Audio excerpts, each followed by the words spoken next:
Hello everyone, how are you? Welcome to my channel. आप सब बहुत अच्छे होंगे, उम्मीद करते हैं। पिछले दो वीडियो में हमने बात किया था ऑनलाइन गेमिंग, ऑनलाइन ग्रूमिंग का, और इस वीडियो में हम बात करने जा रहे हैं ईमेल फ्रॉड। तो चलिए स्टार्ट करते हैं। What is email fraud? Email fraud क्या होती है? ईमेल फ्रॉड में अधिकांश आप लोग अपना पर्सनल ईमेल के बारे में तो आइडिया सबको होगा। हमें केवल अपने दोस्तों, परिवारों, सदस्यों सबके साथ हम ईमेल भेजते हैं, सोशल मीडिया पे अकाउंट बनाते हैं, ऑनलाइन गेमिंग अकाउंट बनाते हैं। सब चीज़ के लिए हमें ईमेल की ज़रूरत होती है।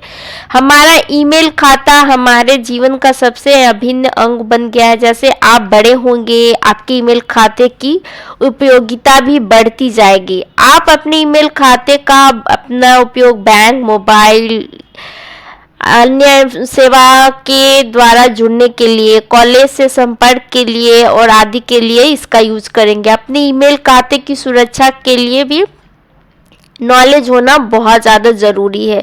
तो चलिए आज हम करते हैं। क्या आपको पता है कि हम सभी को नियमित रूप से अनचाहे मेल मिलते हैं? क्या आपने अपने ईमेल को स्पैम ईमेल बॉक्स में देखा है?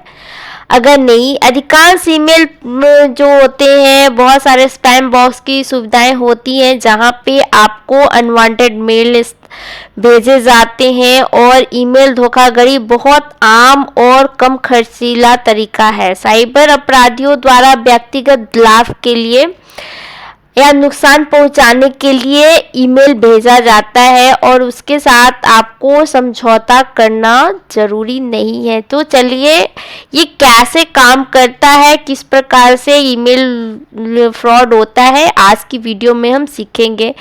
ऐसे कई तरीके हैं जिनमें कई साइबर अपराध आपके सिस्टम पर ही ये अटैक करते हैं और उसके लिए ईमेल का यूज करते हैं। बहुत सारी तरीके हैं जिसके द्वारा ईमेल के द्वारा आपकी नॉलेज इंफॉर्मेशन इकट्ठा करके कई तरीके से ईमेल का उपयोग करके आपकी नॉलेज लेते हैं। आपने फिशिंग, विशिंग आदि के बारे में भी सुना होगा कि ये क्या होते हैं। आप इनके बारे में ऑनलाइन पढ़ सकते हैं। यदि आपको आइडिया नहीं होगा तो आप जाके एक बार गूगल कर सकते हैं। और चलिए बेहद आसान तरीकों से हम सीखने की कोशिश करते हैं कि ईमेल फ्रॉड कैसे हो सकता है और ये क्या होता है। A cyber criminal sitting anywhere in world can send you email from a fake account which look like a genuine account। बहुत सारे दुनिया में फर्जी क्रिमिनल हैं, साइबर क्रिमिनल, जो आपको एक फर्जी अकाउंट से मेल भेजता है और आपको ऐसे ही असली अकाउंट जैसा दिखता है। लेकिन एग्जाम्पल के लिए आपने अपनी गेमिंग पोर्टल या सोशल मीडिया प्लेटफॉर्म से एक मेल प्राप्त कर सकते हैं जहां पे आप सेवा या ईमेल आईडी की थोड़ी बदलनी हुई होगी। क्या आपको देखा है कि गेमिंग के लिए जो स्पेलिंग होती है वो गलत है। इन ईमेल में ऐसे लिंक होते हैं जो आपको दूसरे पेज पे ले जाते हैं। फिर उसके बाद क्या होता है, जहां आपसे बिल्कुल इजी टेक्निक द्वारा आप उनकी नकली कारणों को, जो आपको लगता है कि ये रियल है, के लिए पासवर्ड के आप दर्ज करते हैं और अंत में आप साइबर अपराधियों को अपनी नॉलेज शेयर कर देते हैं जो कि आपको पता भी नहीं चलता है। फिर क्या आता है, साइबर अपराधियों द्वारा आमतौर पर उपयोग किए जाने वाला एक अन्य तरीका में, यानी कि एक्सेल फाइल होता है, जो मेलवेयर या खतरनाक प्रोग्राम जो कि आपके कंप्यूटर को इन्फेक्ट कर सकता है, के द्वारा आप ईमेल भेजा जाता है। ईमेल या फिर दस्तावेज जो भी आपके लिए बहुत ही आकर्षक हो सकता है, जैसे प्रसिद्ध ऑनलाइन गेम जीतने के टिप्स आपको दिए जाएंगे या किसी फेमस ऑनलाइन गेम के लिए मुफ्त कॉइन के लिए टिप्स दिए जाएंगे। यदि आप ऐसे डॉक्यूमेंट्स ओपन करते हैं, मेलवेयर आपके कंप्यूटर या मोबाइल में इंस्टॉल हो सकता है। ऐसे मेलवेयर जो है अनियमित अंतराल के बाद आपको क्या किया जाता है कि आपके कंप्यूटर से पासवर्ड, लॉगिन आदि के लिए जैसे महत्वपूर्ण क्रेडेंशियल साइबर अपराधियों को भेजा जा सकता है। नेक्स्ट क्या है, एक अन्य आम ईमेल धोखाधड़ी तब होती है जब आप साइबर अपराधी को अपना एक ईमेल भेजते हैं जिसमें सूचित किया जाता है कि आपने एक लॉटरी ORG सरप्राइज गिफ्ट जीता है और विदेश में आपका दूर का रिश्तेदार आपके लिए भी एक भाग्य छोड़ गया है। ऑफर इतना अट्रैक्टिव होता है जो कि आपको लगता है कि अरे इस ईमेल खोलते हैं और आप उसका जवाब देते हैं। फिर क्या होता है, साइबर क्रिमिनल जो है वो आपकी जीत की रकम ट्रांसफर करने के लिए आपका पर्सनल डिटेल लेगा और फिर बैंक डिटेल मांगता है और आप इसमें क्या करते, प्रोसेसिंग शुल्क जमा कर भी देते हैं। वो कहता है कि हाँ इसके लिए आपको कुछ छोटा सा अमाउंट पे करना है और आप वैसा कर भी देते हो और करने के लिए कह देते ताकि वो जीत की राशि को आपको ट्रांसफर किया जा सके। ऐसा सभी ईमेल आमतौर पे नकली होते हैं और जिसके बारे में आपको पता नहीं होता और इरादा आपसे आपका उनका क्या इरादा होता है कि आपका पर्सनल डिटेल या आपका जो पर्सनल मनी है वो प्राप्त करना चाहते हैं। एक बच्चे के रूप में आपके पास बैंक खाता नहीं हो सकता है लेकिन फिर भी आपको ऐसे ईमेल प्राप्त होते हैं। आपको ऐसे ईमेल के बारे में अपने माता पिता को बताना चाहिए ताकि वे आपकी सुरक्षा कर सकें। कभी भी इस टाइप के मेल्स पे बिलीव नहीं करना चाहिए। ईमेल अकाउंट हैकिंग साइबर अपराधियों द्वारा इस्तेमाल किया जाने वाला एक आम तरीका होता है जिसमें कि आपकी ईमेल आईडी पासवर्ड प्राप्त करने के लिए मेलवेयर अन्य तरकीबों का उपयोग कर सकते हैं। एक बार आपका ईमेल हैक हो जाता है और हैक हो जाने के बाद साइबर अपराधी आपकी महत्वपूर्ण जानकारी जैसे सोशल मीडिया खाता और बैंक खाताओं तक पहुंच प्राप्त करने के लिए इसका उपयोग कर सकते हैं। वे आपके सभी संपर्कों आपत्तिजनक ईमेल भी भेज सकते हैं, तो ऐसे लोगों से सावधान रहना चाहिए। साइबर अपराधियों द्वारा उपयोग किए जाने वाला एक आम ट्रिक है, वो क्या है, आपके ईमेल को हैक करना, आपकी प्रोफाइल को प्रतिरूपण करना या फाइनेंशियल जो भी होता है उसमें करना, फिर आपके सभी परिवार और दोस्तों के लिए वित्तीय मदद मांगने जो कि आपकी ईमेल एड्रेस बुक में है। आपको किसी भी परिचित व्यक्ति से कोई मेल प्राप्त हुआ जिससे वह आर्थिक मदद मांग रहा है क्योंकि वह फोन या बैंक खाते पर लिमिट तक पहुंच सकता है आपात स्थिति में।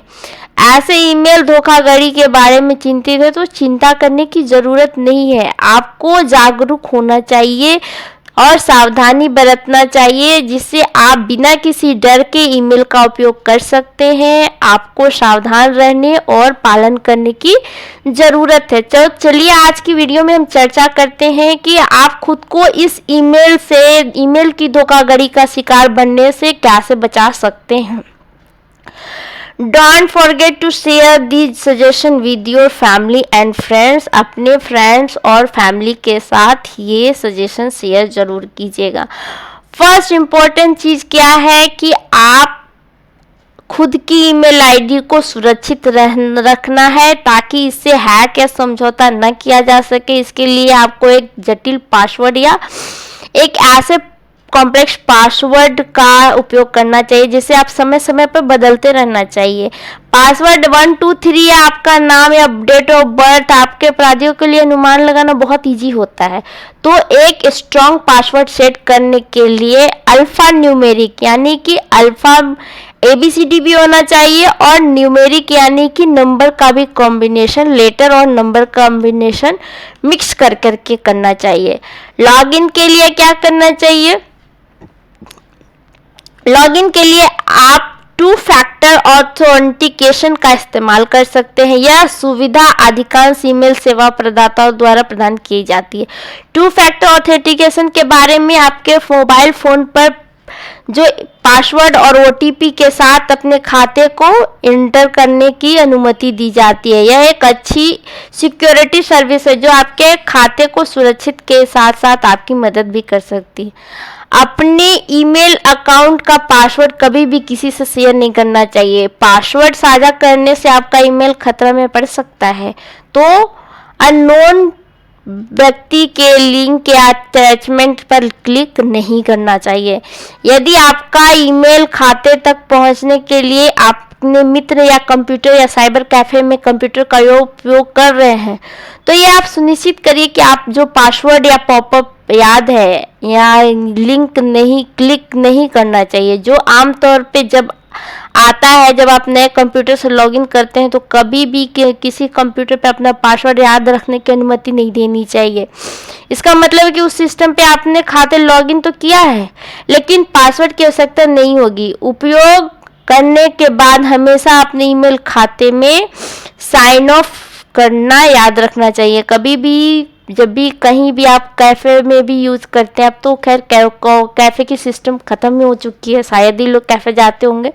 हाँ, अगर आप कहीं फॉर्म वॉर्म अप्लाई करने जाते हैं तो कभी भी खाते वाते की जो भी आप लॉगिन किए हैं तो पहले उसे लॉग ऑफ कीजिए और एक बार लॉगिन करके चेक कर लीजिए कि क्या वो प्रॉपरली वो लॉग ऑफ हुई है या नहीं हुई है।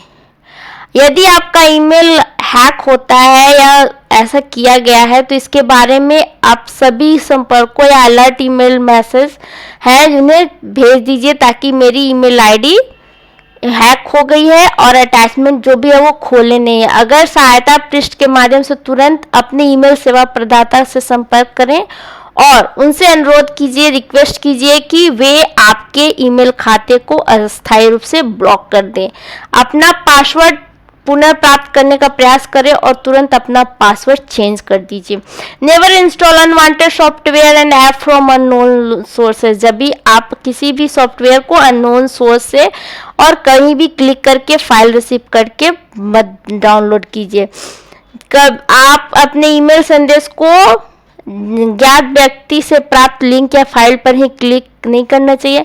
अगर आपके कंप्यूटर फोन को मैलवेयर से संक्रमित करने का प्रयास हो सकता है। यह आपको एक कोई लॉटरी या शानदार ऑफर जीतने के बारे में कोई मेल प्राप्त होता है, कृपया उसका जवाब नहीं देना चाहिए। कोई भी आपको अगर कहता है कि आपकी लॉटरी निकली है, आपको लिंक भेजा गया, उस पर क्लिक कीजिए, तो प्लीज़ बी वेयर। इस तरह की वो आपकी इंडिविजुअल इंफॉर्मेशन लेंगे, पर्सनल इंफॉर्मेशन लेंगे, बैंक अकाउंट की डिटेल मांगेंगे और आप पैसे के चक्कर में आप उसको शेयर करते हैं तो प्लीज़ बी वेयर। ऐसी सावधानी बरतनी चाहिए। जांचें कि क्या कोई जो है वो गलती ऐसे लिंक पर क्लिक करने से बचिए जो कि आपके लिए हानिकारक हो सकता है। यदि आपको अपने मित्र रिश्तेदारों से कोई भी वित्तीय सहायता मांगने वाला एक इमरजेंसी ईमेल प्राप्त होती भी है तो इस ईमेल की सत्यापता को जांचिए। क्या वो ईमेल सही है नहीं है इसके बारे में आप पहले कंफर्म बोल लीजिए। उसके बाद ही फ़ोन नंबर या परिचित लोगों के माध्यम से उस व्यक्ति से पहले तो संपर्क करने का प्रयास कीजिए कि क्या इस बात की संभावना हो सकती है कि उसका अकाउंट हैक कर लिया गया हो और इस तरह के मेल भेजने के लिए इस्तेमाल किया गया हो। तो सतर्क रहें और नियमित अंतराल पर पासवर्ड चेंज करने की आदत डालते रहें। अननोन सोर्सेज से मेल को अनदेखा करें और ईमेल व्यक्तिगत विवरण पर साझा करने और अज्ञात स्रोतों से प्राप्त लिंक पे क्लिक करने से खुद को प्रतिबंधित करें। अभी के लिए इतना ही। नेक्स्ट में हम बात करते हैं ऑनलाइन ट्रांजैक्शन फ्रॉड, जो कि आजकल बहुत होता है। तो नेक्स्ट वीडियो में हम ऑनलाइन ट्रांजैक्शन की बात करेंगे। Thank you for the watching and if you like my video then please channel को लाइक और सब्सक्राइब कीजिए। Thank you.